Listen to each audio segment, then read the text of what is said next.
ขั้นตอนนี้ก็ขั้นตอนเอาดินเข่าเนาะมื้อเช้านี้เพิ่นมาแล้วเพิ่นผัดเพราะว่าเวียกเพิ่นนี่ถ้าว่าเฮาเอาดินเข้าพี่น้องเอ้ยเอาดินเข้าแล้วเพิ่นก็จะเทคานเนาะเพราะว่ารถนี่เพิ่นจะถอยเข้าไปในแล้วสิถอกดินเข้าเลยเนาะขี้ดินประมาณ15รถพี่น้องเอ้ยตอนนี้เบิ่งไปสำนีซะก่อนเนาะพี่น้องเนาะคอยเป็นคอยไปบ่าวพะมีก็ได้ขอบุญขอบคุณที่ว่าแม่ๆ FC บ่ปะบ่ทิ่มสดสอยเข้ามาพี่น้องเอ้ยพอได้บ่าวพะมีก็มีแฮงสู้ต่อเอาสำนี้ก็ถือว่าเฮาก็มาฮอดจุดนี้ก็ดีใจพี่น้องเอ้ยได้ตั้งเสาขึ้นเลยทางพอเพชรกับแม่บิ้งเนาะพี่น้องเนาะอยู่ทางลัดมินิโซต้าพุ่นแหละพี่น้องเอ้ยเพิ่นก็ได้ซอยบ่าวพะมีเรื่องไฟพี่น้องเนาะแล้วก็มีพ่อลุงใจดีเนาะพ่อลุงวันเนาะอยู่ทางต่างประเทศพี่น้องเอ้ยเพิ่นได้สดซอยบ่าวพะมีพร้อมด้วยแม่บิ้งกับพ่อเพชรพี่มืออาจารย์หยาดฟ้าจะว่าแปลกบ่ชาวหยาดเป็นตุ้ยจ้อยงามนะทรงนี่เนาะใกล้แล้วบ่โอ้ยเขาจะมาขี้น้ำกันเด้อนี่มีของกินแซ่บได้มื้อนี้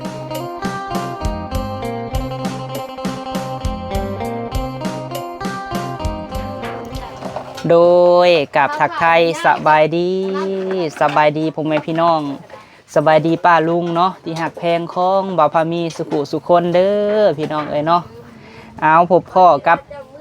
บ่าวพามีมื้อนี้พี่น้องเอ้ยมานั่งอยู่กระท่อมน้อยคอยหักพี่น้องเอ้ยของน้องสาวลาตีกับน้องเคยคำเก่งเพิ่นเป็นคนอันแอมพี่น้องเนาะเป็นคนนอนเฝ้ากระท่อมน้อยพี่น้องเอ้ยที่ว่ามานอนเฝ้านี่ก็คือ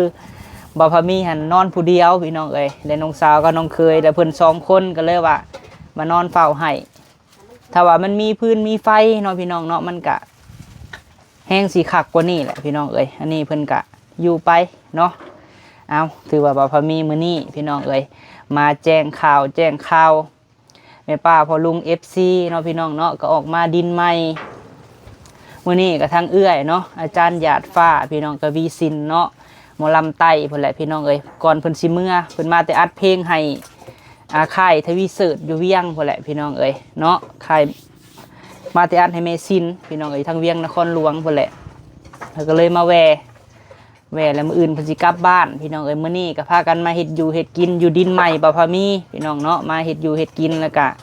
มื้อนี้มาแจ้งข่าวดีแม่ป้าพ่อลุงพี่น้องเอ้ย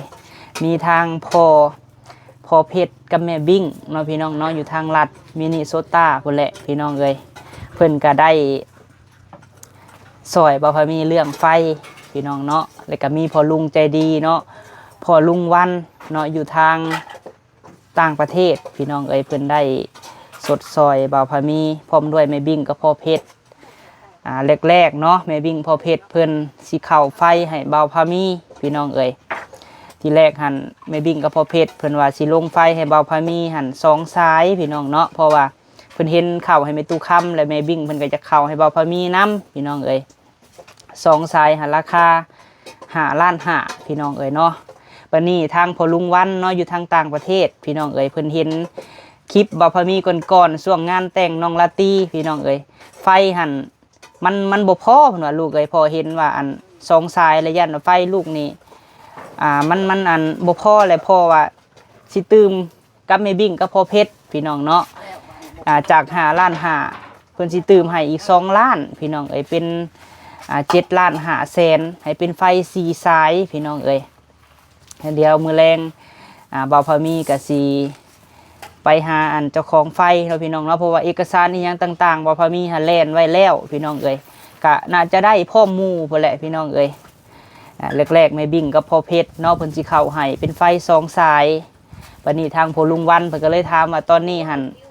อันลูกมีเท่าใดเพิ่นก็ว่าเนาะบ่าวพามีก็บอกพ่อว่าตอนนี้หันแม่บิ้งกับพ่อเพชรเนาะเพิ่นสิเข้าให้ลูกน่ะ2สายพ่อเอ้ยเพิ่นว่าเนาะแต่ทางพ่อเพิ่นก็เลยว่า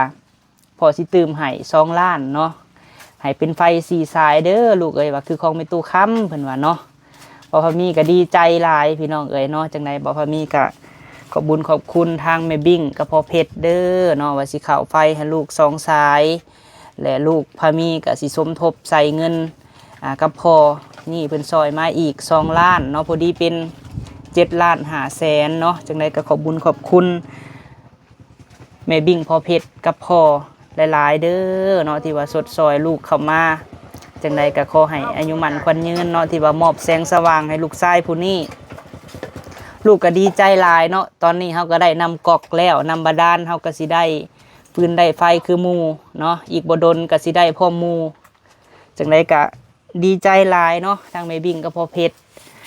บ่าวพามีกับมีแต่คำอวยพรอวยไสเด้อพ่อกับแม่เลยที่ว่าเจ้าสดซอยลูกเข้ามาก็ได้แล้วก็พ่อลุงวันเนาะพ่อวันอยู่ทางต่างประเทศพี่น้องเอ้ย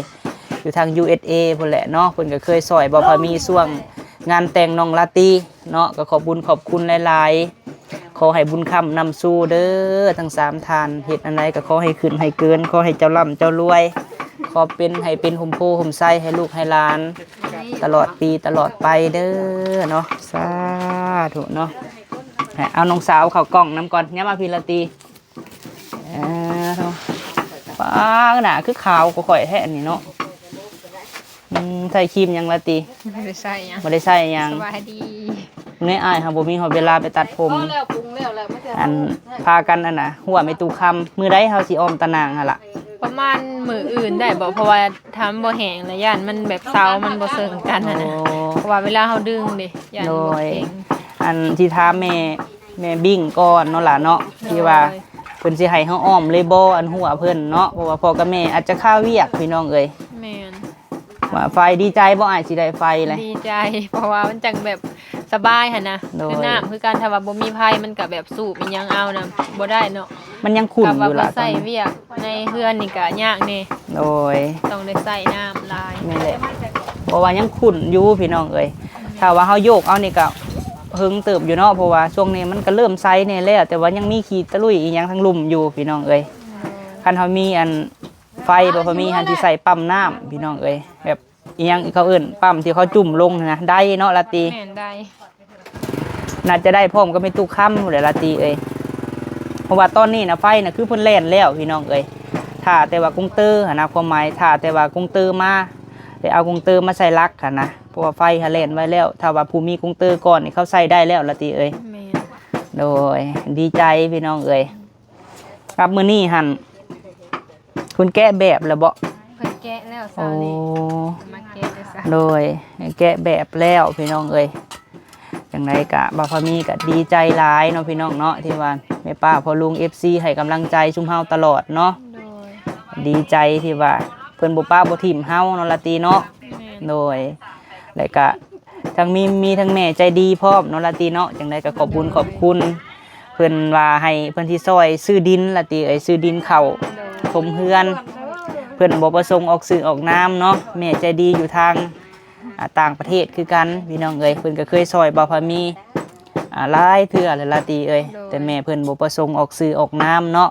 เพิ่นว่าสิซอยเรื่องเอาดินเข้าถมเฮือนเนาะจังไดก็ขอให้แม่อยู่ดีมีแฮงเด้อเนาะเป็นโฮมโพโฮมไซให้ลูกให้หลานตลอดปีตลอดไปเนาะน้องเนาะเฮ็ดอันใดก็ขอให้ขึ้นให้เกินเนาะค้าขายอันใดก็ขอให้ราบลื่นเป็นโฮมโพโฮมไซให้ลูกให้หลานเด้อเนาะสาธุเนาะป้าพี่น้องเอ้ยไปเบิ่งบรรยากาศก่อนมื้อนี้ว่ามีไผมาแน่เนาะละตีเนาะโดยเนาะพี่น้องเนาะพี่น้องเอ้ยเฮ็ดอยู่เฮ็ดกินมื้อนี้ก็ได้ซื้อกระดูกมาอ้อมพี่น้องเอ้ยใส่ผักละตีปลูกกับคำเก่งอยู่เฮือนนั่นแหละเนาะโดยเอามาถ่าเพิ่นเอาดินเข้าพี่น้องเอ้ยมื้อนี้ก็ได้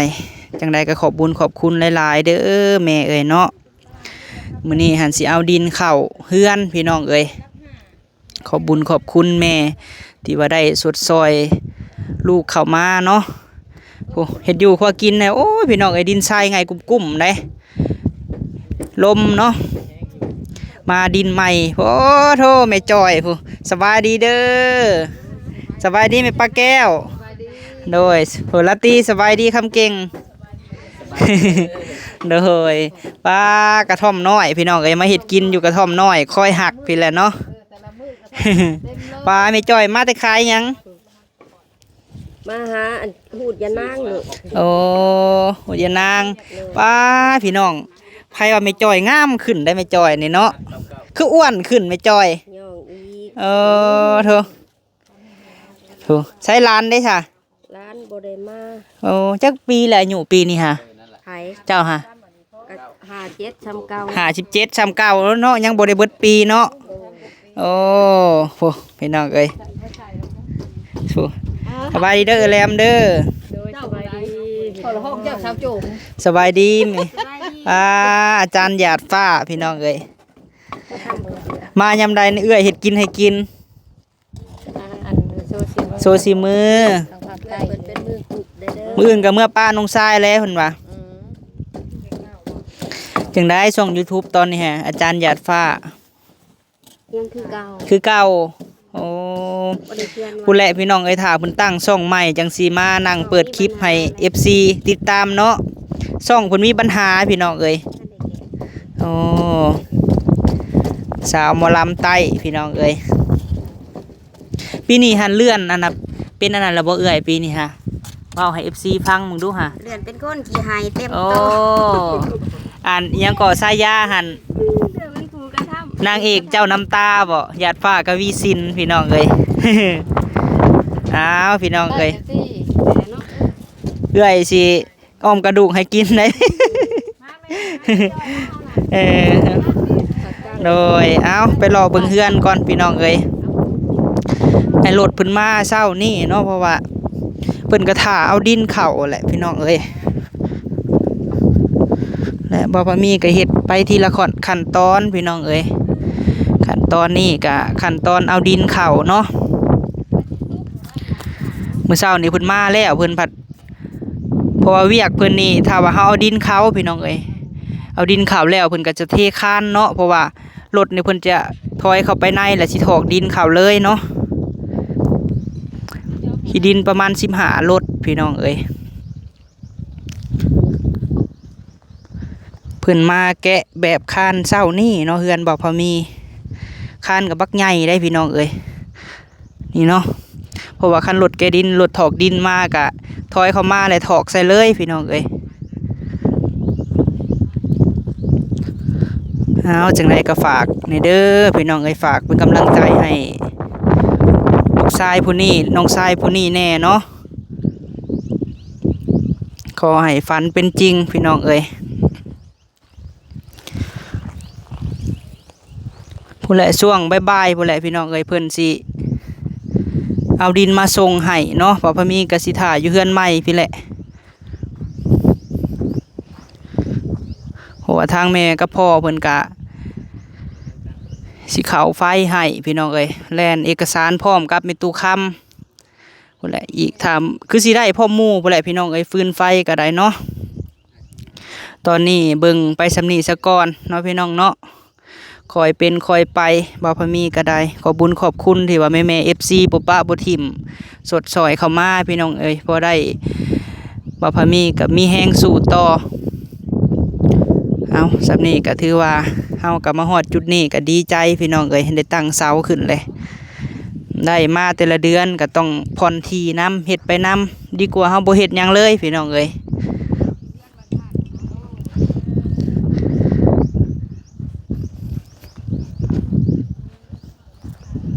พุ่นแหละมื้อแรงพุ่นแหละเนาะเพิ่นมาเอาดินข้าวรถหนึ่ง350,000พี่น้องเอ้ย350,000กีบเนาะเพิ่นว่า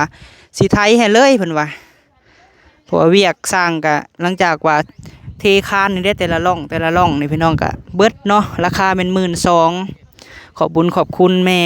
ใจดีเนาะทานที่ว่าเพิ่นซื้อเสาให้พี่น้องเอ้ยสิจ่ายค่าอันสร้างให้เพราะว่าเพิ่นฝากมาแต่ก่อนพุ่นแหละเนาะอยู่นำบ่าวพามีพี่น้องเอ้ยเล็กนี่เพิ่นก็สิสานไว้เทคานนี่แหละเนาะเป็นเล็ก10พี่น้องเอ้ยเพิ่นสานไว้แล้วเนาะคานกับปักใหญ่นึงได้พี่น้องเอ้ยเพราะว่าดินบล็อก2ก้อนเอาจังได๋ก็มารอลุ้นเบิ่งพี่น้องเอ้ยขอบคุณทุกกำลังแห่งใจเนาะแม่ๆ FC เบิ่งคลิปให้บ่าวพามีก็ฝากเบิ่งโฆษณาให้นำแน่เด้อพี่น้องเอ้ย ทั้งพุ่นน้ำเพื่อนซานเป็นตุคำกับกำลังเข่าบ้านพี่น้องเอ้ย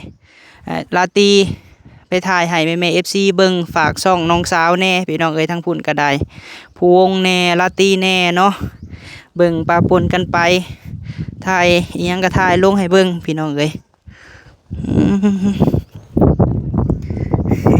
ทางนี้กั้งหมอบ่นี่ป้าเถอะวันนี้แหละเขาสิบ่ได้ต่อเสาออกเนาะ เก็บกินยำได้ห้องมา2คนทางมันห่มผัดมันลมมาใส่ โดยเพราะว่าตูบก็เป็นตูบเคลื่อนที่พี่น้องเอ้ย จ้างให้ผู้เฮ็ดกินแหละ ผู้กั้งนี่แดดก็ยาบ่ อ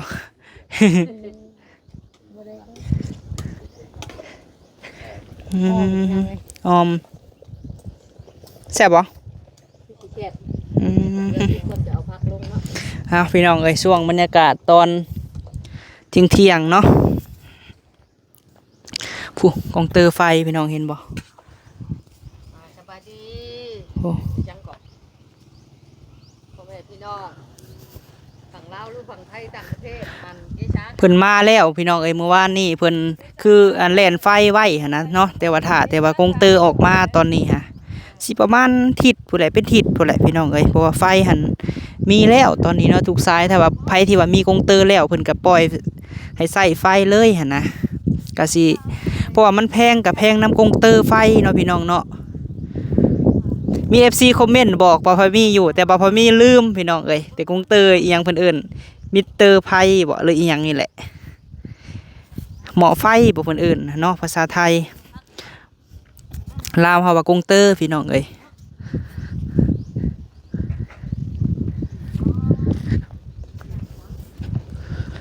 เพราะว่าแต่ละหลักเพิ่นเจ้าของดินมันก็จะใส่ไฟโซลาร์เซลล์มาให้เนาะนี่แต่ละหลักแม่นเพิ่นไล่ใส่ให้เบิดเลยพี่น้องเอ้ยเพราะว่าเพิ่นเลาะทำความสะอาดจะมีคนงานเพิ่นเนาะเลาะทำความสะอาดแถวดินจัดสรรนี่แหละพี่น้องนี่ลุงโดยพวกของแม่ปลาแก้วพี่น้องเอ้ยมาฮะ หอมเนาะหอมพักเลย ออม แกงกระดูกอ้อมกระดูกนี่แหละคือแกงตัวหอม ทั้งแกงทั้งออมกระดูกใส่ผักกาดใส่หวายพี่น้องเอ้ย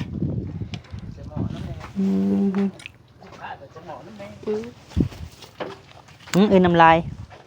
มาเด้อพี่น้องเด้อมากินข้าวน้ำบ่าวพามีเด้อ แต่น้ำเบาพ่อมีอะไร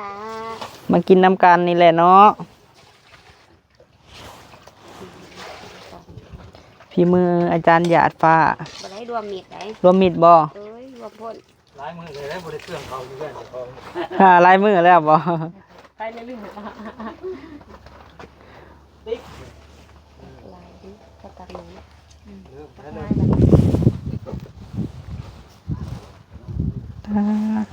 เสียแต่ว่ามีลูกโดดได้เอาเส้นหนองเทลคือประมาณนี้ น้องเทลอยู่เฮือนเจ้าย่างมาบ่แลมเป็นอะไรรถจ้ะนะ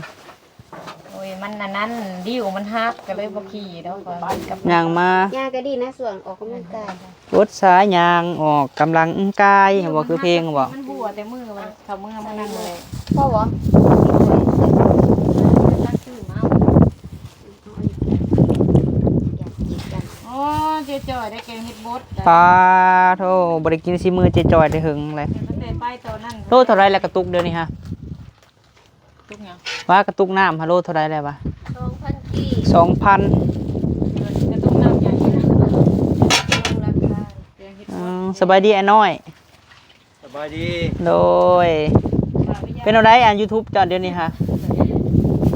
จังว่ายัง เป็นอะไร บ่ทันหูเทื่อ ยังพันหู สิแนวใด โอ้เรื่อยๆเนาะ แม่น โดย ลำไผ่ใต้ วลำไฟทราย ไปหน้าเรื่อยๆ ประมาณอันแต่สวนก็ลุงเหลื่อมพี่น้องเอ้ยและมื้ออื่นก็สิมาส่งแหล้วเนาะอ้ายเนาะจักมื้อแล้วมานี่ฮะ นี่ยักษ์บัว พอดี ร้านอยู่บ่ ควบทิศเลยเด้ จิตหนึ่งเนาะ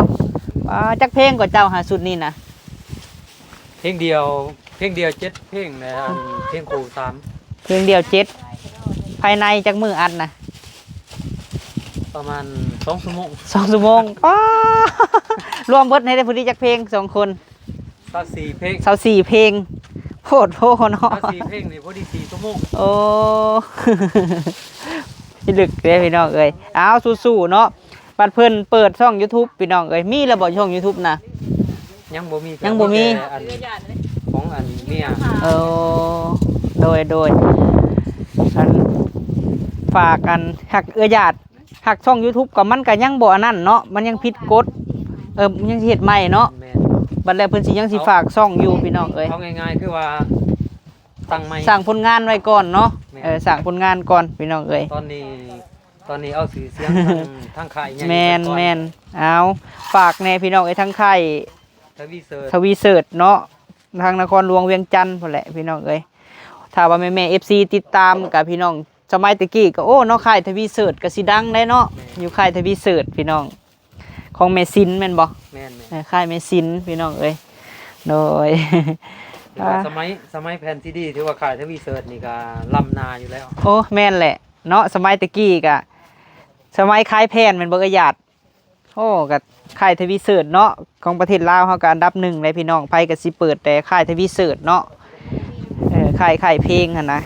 เพราะว่าสมัยตะกี้จะบ่มี YouTube เนาะ แม่น มีแต่แผ่นซีดีกระแซดพี่น้องเอ้ยเอาฝากแน่พี่น้องเอ้ยบัดได้เพิ่นมีช่อง YouTube ก็จังสิอันให้ติดตามช่องเพิ่นตอนนี้ก็ยังบ่ทันมีเนาะ อาจจะได้ก็ขอฝากผลงานในเด้อ FC เบิร์ เพลงยังก่อสิปล่อยนี่สิปล่อยไว้ๆนี่ฮะ ตัวนี้ก็อิงตามเจ้าของค่ายเพิ่น โอ้มีชื่อเพลงยังแน่ฮะ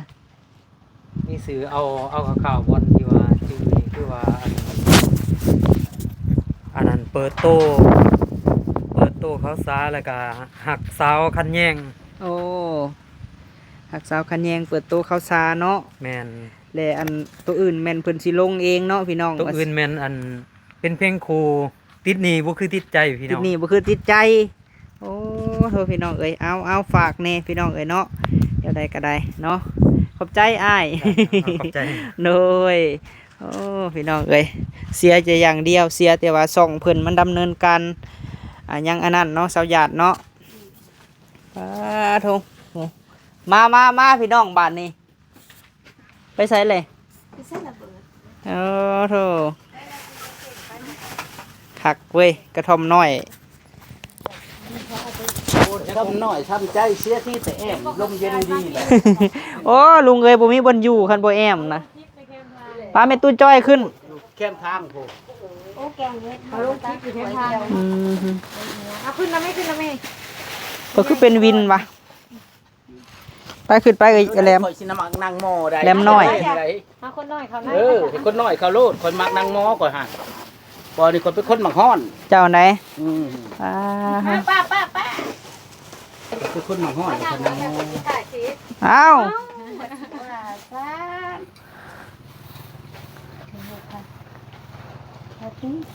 เจ้าว่าแปลกบ่ชาวหยาดเป็นตู้จ้อยงามนะทรงนี่เนาะอ่าใกล้แล้วบ่ยังโอ้ยบ่ได้กินตอนดอกเฮานี่ยังบ่เห็นอยู่เลี้ยงร้านก่อนบ่ กับร้านก็มีความสุขหมดที่เอาอีกบ่คันมีนะ โอ้ยเท่าแล้วใครสิเอาเนาะ ฮะแสดงว่าก็ยังคิดอยู่ เราบ่ค่อยจะเว้าเรื่องผู้บ่าวได้แม่จอย นั่งแล้วเป็นร้านแล้วได้ โฟกัสแต่ร้าน นี่แหละนะอยู่กับร้าน มีน้ำไหมนี่ โบได้เคยว่าเรื่องผู้บ่าวพี่น้องเอ้ย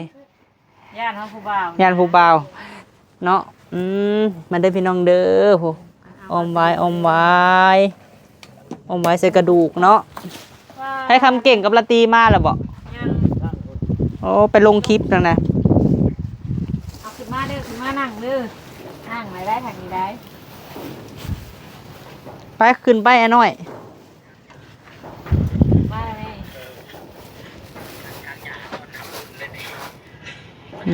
ทาง นั่งไก่ซะแลมตีนสิงำของ กายไก่จะ มันเป็นยังน่ะเอาญาติตอนบ่ ไปขึ้นไปลุง ขึ้นมา โอ้กินข้าวสามัคคีพี่น้องเอ้ย มือสุกมือมันอีกแล้วมื้อนี้ที่ เนาะ เมื่อกี้ถึงเลข6โตอีกแล้วมา โด นี่ ย โอ้ย มายังมาลุงเรื มาเด้อกินข้าวน้ำกันเด้อ กินข้าวน้ำกัน เออ โอ้เอาแก้ม สบายดีเบิด แก้มน้องก้อน เออ ประ เอาข่าววันน่ะก็สบายดีหมู่เลยแม่เห็นว่าก็ได้สบายดีก็ทุกคนเอ้ยกินข้าวสมาธิน้ำกันเด้อ นี่ มีของกินแซ่บได้มื้อนี้ มันกินมีแต่แนวแซ่บๆปู่เห็นบ่อ้าวลืมอีกเลยโอ้ยหลบก่อนว้าวอันนี้ว้าวเด้อหลบเลยเด้อนี่ ว้าวบ่ เอ้ามันนั่นมันบ่ยาวมันทั้งตั้ง โดย เอาไว้ เอาพี่น้องเอ้ยเนาะกินข้าวกินน้ำก่อนเด้อบัดนี้เด้อพี่น้องเอ้ยกินข้าวอยู่ไห้อยู่สวนเฮาโดยเนาะเอาจังใดกะกินข้าวกินน้ำก่อนเด้อพี่น้องเอ้ยออกมาไห้มาสวนคือเก่าเนาะกินข้าวสามัคคีจังใดก็ขอบบุญขอบคุณหลายๆเด้อเนาะผู้ใหญ่ใจดีใจบุญเนาะทางแม่บิ่งกับพ่อเพชรพี่น้องเอ้ยเพิ่นสิได้ข้าวฟืนข้าวไฟให้ทางเบาพามีได้กับพ่อลุงวันเนาะพี่น้องเนาะอยู่ทาง USA พุ่นแหละเนาะที่เพิ่นซอยเบาพามีเข้ามาเนาะจังใดก็ขอบบุญขอบคุณแม่บิ่งพ่อเพชรทั้งพ่อลุงวันหลายๆเด้อเนาะได้กับแม่ใจดีเนาะเพิ่นซอยเบาพามีเอาขี้ดินเข้าเฮือนพี่น้องเอ้ยจังใดก็ขอให้ทุกท่านอยู่ดีมีแฮงพบพ่อแต่สิ่งดีๆเด้อเนาะขอให้เป็นโฮมโพโฮมไซให้ลูกให้หลานตลอดปีตลอดไปโดยจังใดก็ฝากเป็นกำลังใจให้เบาพามีเนี่ยเด้อพี่น้องเอ้ยนกน้อยกำลังสิเฮ็ดหั่งพี่น้องเอ้ย คอยเฮ็ดคอยไปเนาะตามอันกำลังเหือแห้งเฮานี่แหละพี่น้องเอ้ยดีกว่าเฮาบ่ลงมือเนาะเฮ็ดซ้ำนี่ก็ถือว่าเฮาบ่เฮ็ดหยังเลยพี่น้องเอ้ยเนาะโดยป้าผู้พ่อกันคลิปหน้าเด้อพี่น้องเอ้ยสำหรับคลิปนี้กล่าวคำว่าสบายดี